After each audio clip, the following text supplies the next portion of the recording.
ಮತ್ತೆ ನೋಡಿ 9 ವಾರದಿಂದ ಬಂದಿರೋದು ನೈನ್ ಲೈನ್ ನಿಜವಾಗ ಯಾಕೆ ಸರ್ ಈ ಲೆವೆಲಲ್ಲಿ ಬೈತಾ ಇದ್ದೀರಾ? ಮತ್ತೆ ಬೆಲೆಗಿನ ಸಂಪಾದನೆ ರೀ, ಅದೇ ಸಂಪಾದನೆ ಇಲ್ಲ ಅಂತ ಏನು ಸರ್ಕಾರ? ಯಾವ ಸರ್ಕಾರಕ್ಕೆ ಬೈತಾ ಇದ್ದೀರಾ?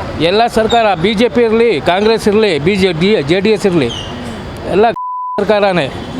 ಎಲ್ಲ ಅವನವನ ಬಗ್ಗೆ ಯೋಚನೆ ಮಾಡೋದು, ಬಡವ್ರ ಬಗ್ಗೆ ಯೋಚನೆ ಮಾಡಲ್ಲ. ಬಡವ್ರ ಬಗ್ಗೆ ಯಾರು ಯೋಚನೆ ಮಾಡಬೇಕು? ಬಡವ್ರ ಬಗ್ಗೆ ನಾವೇ ಯೋಚನೆ ಮಾಡಬೇಕು.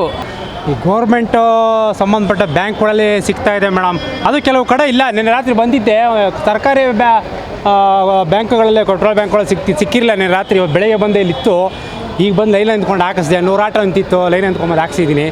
ಖಾಸಗಿ ಬ್ಯಾಂಕ್ಗಳಲ್ಲಿ ಎಲ್ಲೂ ಸಿಗ್ತಾ ಇಲ್ಲ ಮೇಡಮ್, ಎಲ್ಲ ಬಂದ್ ಮಾಡಿದ್ದಾರೆ. ಖಾಸಗಿ ಬ್ಯಾಂಕ್ಗಳಲ್ಲಿ ಎಲ್ಲೂ ಸಿಗ್ತಾ ಇಲ್ಲ. ಸುಮಾರು ಕಡೆ ಒಂದು 7-8 ಬ್ಯಾಂಕ್ಗಳಲ್ಲಿ ನೋಡಿದ್ರೆ ಎಲ್ಲೂ ಸಿಗ್ತಾ ಇಲ್ಲ.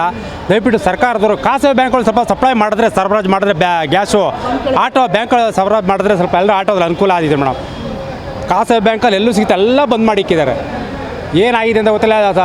ಮುನಿಯಪ್ಪ ಅವ್ರು ಹೇಳ್ತಾರೆ, ಏನೋ ಸಚಿವರು ಮುನಿಯಪ್ಪ ಅವ್ರು ಹೇಳ್ತಾರೆ ಎಲ್ಲ ಕಡೆ ಗ್ಯಾಸು ಸಪ್ಲೈ ಆಗ್ತಾ ಇದೆ ಅಂತ ಹೇಳ್ತಾರೆ. ಬಟ್ ಗೌರ್ಮೆಂಟ್ ಸರ್ಕಾರಿ ಬ್ಯಾಂಕ್ಗಳಲ್ಲಿ ಮಾತ್ರ ಸಿಗ್ತಾ ಇದೆ, ಖಾಸಗಿ ಬ್ಯಾಂಕಲ್ಲಿ ಯಾಕೆ ಸಿಗ್ತಾ ಇಲ್ಲ? ಯಾಕಲ್ಲಿ ಸಪ್ಲೈ ಆಗ್ತಾ ಇಲ್ಲ ಇದು ಗೊತ್ತಿಲ್ಲ. ಕೆಲವು ಕಡೆ 120 ರೂಪಾಯಿ ಇದೆ, 105 ರೂಪಾಯಿ ಇದೆ ನೋಡಿ. ಇಲ್ಲಿ ಸರ್ಕಾರಿ ಬ್ಯಾಂಕಲ್ಲಿ 90 ರೂಪಾಯಿ ಇದೆ. ಕೆಲವು ಕಡೆ 120 ವಿಧಿ ಇಲ್ದಿರ ಬೇಕು, ಇಲ್ಲ ಆಟೋ ನಿಂತೋಗುತ್ತೆ ಏನೋ, ಅದಕ್ಕೋಸ್ಕರ ಹಾಕಿಸ್ತಾ ಇದ್ದೀವಿ. 120 ರೂಪಾಯಿ ಪರವಾಗಿಲ್ಲ. ಮನೆ ಎನ್ನೆ 10 ಕಿಲೋಮೀಟ್ರ್ ಹೋಗಿ ಹಾಕಿಸ್ಕೊಂಬಂದಿದ್ದೀನಿ. ಅದನ್ನ ದಯವಿಟ್ಟು ಸರ್ಕಾರ ಎಲ್ಲರೂ ನಿಮ್ದು ಆಟೋ ನಿಂತೋಗ್ಬಿಟ್ರೆ ಏನು ಮಾಡ್ತೀರಾ? ಏನು ಮಾಡೋದು ಬಿಟ್ಟರೆ ಬೇರೆ ಗೊತ್ತಿಲ್ಲ ನಮಗೆ. ಕೂಲಿ ಕೆಲ್ಸಕ್ಕೆ ಹೋಗ್ಬೇಕು ನಾವು, ಏನು ಮಾಡೋಣ ಮೇಡಮ್? ನೀವು ಗ್ಯಾಸ್ ಹಾಕ್ಸ್ಕೊಂಡಿರ್ತೀರಾ, ಈಗ ಸ್ಟಾಪ್ ಆಗಿಬಿಡುತ್ತೆ. ಕೂಲಿ ಕೆಲಸ ಮಾಡೋಕ್ಕೆ ನಮ್ಗೆ ವಯಸ್ಸುಗಳಾಯಿತು, ಗಾಡಿ ತಳ್ಳೋಕ್ಕಾಗಲ್ಲ ಆಫ್ ಆದರೆ. ಏನೋ ಸರ್ಕಾರದವರು ಖಾಸಗಿ ಬ್ಯಾಂಕ್ಗಳಲ್ಲೂ ಸರಬರಾಜು ಮಾಡಬೇಕು ಗ್ಯಾಸು. ಆಟೋ ತುಂಬ ಅನುಕೂಲ ಆಗುತ್ತೆ. ಬ್ಯಾಂಕ್ಗಳು ಸರಬರಾಜು ಮಾಡಿದ್ರೆ ಅನುಕೂಲ ಆಗುತ್ತೆ. ಖಾಸಗಿ ಬ್ಯಾಂಕ್ಗಳಲ್ಲಿ ಎಲ್ಲೂ ಗ್ಯಾಸ್ ಸಿಗ್ತಾ ಇಲ್ಲ, ತುಂಬ ಕಡೆ ನಿಂತೋಗಿದೆ ಮೇಡಮ್. ನಮ್ಮ ವಯಸ್ಸಿಗೆಲ್ಲ ಬೇರೆ ಕೆಲಸ ಮಾಡೋಕ್ಕೆ, ಕೂಲಿ ಕೆಲಸ ಮಾಡೋಕ್ಕಾಗಲ್ಲ. ಇದನ್ನು ಬಿಟ್ಟರೆ ಬೇರೆ ವಿಧಿ ಇಲ್ಲ. ಸರ್ ಎಕ್ಸ್ಪೀರಿಯನ್ಸ್ ನಿಮಗೆ? ನನಗೆ 30 ವರ್ಷ 35 ವರ್ಷ ಆಗಿದೆ ಮೇಡಮ್. ರೆಸ್ಟ್ ಮಾಡಿ ಸರ್, ಎಲ್ಲರಿಗೂ ರಿಟೈರ್ಮೆಂಟ್ ಕೊಡ್ತಾರೆ, ನಿಮಗೂ ಇವಾಗ ರಿಟೈರ್ಮೆಂಟ್ ತಗೊಳ್ಳಿ. ಇದರಲ್ಲಿ ನಾವೇ ತೊಗೊಬೇಕು. ನಾ ತೊಗೊಂಡ್ರೆ ಯಾರಿದ್ದಾರೆ ಮನೇಲಿ ನೋಡೋರು? ಶುಗರ್ ಪೇಷೆಂಟು, ಅದು ಇದು ಔಷಧಿ ತೊಗೊಬೇಕು, ಮಾತ್ರೆ ತೊಗೊಬೇಕು. ಅದನ್ನ ಮಕ್ಕಳಿಗೆ ತೊಂದರೆ ಕೊಡಬಾರ್ದು ಅಂತ ನಾವು ಓಡಿಸ್ತಾ ಇರೋದು ಅಷ್ಟೇ. ಮಕ್ಕಳೇನು ನೀನು ಹೋಗಲೇಬೇಕು, ನೀನು ಸಂಪಾದನೆ ಮಾಡ್ಕೊಂಡು ಬಂದು ಕೊಡಲೇಬೇಕಂತ ಯಾರು ಹೇಳಿಲ್ಲ. ನಮಗೆ ಆಗಲ್ಲ. ಇನ್ನೊಂದು 35 ವರ್ಷದ ಬೀದಿ ಸುತ್ತಬಿಟ್ಟಿದ್ದೀವಿ. ಮನೆಯಲ್ಲಿ ಕುತ್ಕೊಂಡ್ರೆ ಮೆಂಟ್ಲಾಗ್ಬಿಟ್ಟು ಹಾಸ್ಪಿಟ್ಲಿಗೆ ಹೋಗಬೇಕು. ಇವಾಗ ನೀವು ಇಷ್ಟು ಕಷ್ಟಪಟ್ಟು ದುಡಿಯೋಕೆ ಬಂದ್ರೂ ಗ್ಯಾಸ್ ಸಿಕ್ತಿಲ್ವಲ್ಲ, ಅದಕ್ಕೆ ಏನು ಮಾಡೋದು? ಗ್ಯಾಸ್ ಸಿಕ್ಕಿದ್ರೆ ಆಟೋ ಓಡಿಸೋದು, ಗ್ಯಾಸ್ ಸಿಕ್ಕಿಲ್ಲ ಅಂದರೆ ಮನೆಗೆ ಹೋಗಿ ತಿರುಗಬೇಕಷ್ಟೇ.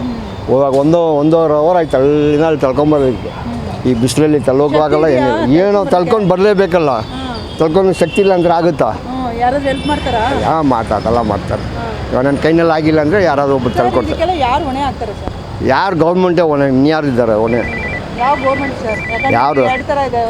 ಕೇಂದ್ರದಲ್ಲಿ ಒಂದಿದೆ, ಇಲ್ಲಿ ರಾಜ್ಯದಲ್ಲಿ ಒಂದಿದೆ. ರಾಜ್ಯದಲ್ಲಿ ಇರೋರು ಅವ್ರು ಏನು ಮಾಡ್ತಾರೆ ಮೇಡಮ್? ಅಲ್ಲ ಅವ್ರು ಅಲ್ಲಿ ವಾರ್ಡ್ ಮಾಡಿದ್ರೆ ಇವ್ರು ಏನು ಮಾಡ್ತಾರೆ? ಹಂಗೂ ನಮ್ಮ ಮೋದಿ ಇಷ್ಟೆಲ್ಲ ಪ್ರಯತ್ನ ಪಡಿ ಸಾಧ್ಯ ಕೊಡಿಸ್ತಾ ಇದ್ದಾರಲ್ಲ. ಬೇರೆಯವ್ರಾದರೆ ಅಷ್ಟೇ. ಮೋದಿ ಕೊಡಿಸ್ತಾ ಇದ್ದಾರೆ. ಏನು ಹಿಂಗಾದ್ರು ಮಾಡಿ ಕೊಡ್ತಾರಲ್ಲ ಸ್ವಲ್ಪ. ಬೇರೆಯವ್ರು ಆಗಿದ್ದಿದ್ರೆ ಏನು ಮಾಡೋಕ್ಕಾಗ್ತಿದ್ದಿಲ್ಲ ಅವ್ರ ಹತ್ರ. ಎಷ್ಟು ಅವರಿಂದ ನಿಂತ್ಕೊಂಡಿದ್ದೀರಾ? ನಾನು ಬಂದು 1 ಅವರಿಂದ ಅಂದ್ಕೊಂಡಿದ್ದೀನಿ ಮೇಡಮ್. ಯಾವ ಸರ್ಕಾರ ಇದ್ರೂ ಒಳ್ಳೆ ಕೆಲಸ ಆಗಬೇಕು ಮೇಡಮ್. ಯಾರಿಗೂ ತೊಂದರೆ ಆಗಬಾರ್ದು. ನೀವಿದ್ರಿ, ನಾವು ಇದ್ರಿ, ಮುಸಲ್ಮಾನ್ ಯಾರೂ ಇರಲಿ, ಯಾರಿಗೂ ತೊಂದರೆ ಆಗಬಾರ್ದು ಮೇಡಮ್. ಒಂದು ಅರ್ಧ ಗಂಟೆ 1 ಅವರಿಂದ ಮುಕ್ಕಾಲಿಂದ ಕಾಯ್ತಾ ಇದ್ದೀನಿ. ನಾನು ಸ್ವಲ್ಪ ನೋಡಿ ಇದು ಮಾಡ್ಕೊಳ್ಬೇಕು ಮೇಡಮ್, ಇಷ್ಟೇ. ಅಲ್ಲ ಸರ್, ಮೊದಲಾಗಿದ್ರೆ ಎಷ್ಟು ಅವರ್ ಕಾಯ್ತಿದ್ರಿ? ನಾನು ಅರ್ಧ ಗಂಟೆ ಮೇಡಮ್, ಇಷ್ಟೇ. ಒಂದು ಅವರ್ ಇಷ್ಟೇ ಮೇಡಮ್, ಜಾಸ್ತಿ ಏನಿಲ್ಲ. ಜಾಸ್ತಿ ಜನವ್ರಿಗೆ ತೊಂದರೆ ಆಗಿಬಿಟ್ಟಿದೆ. ನಮ್ಮದು ಬಿಡ್ರಿ, ಏನಿಲ್ಲ ಅದು ಹೇಳ್ಕೊಡ್ತಾರೆ.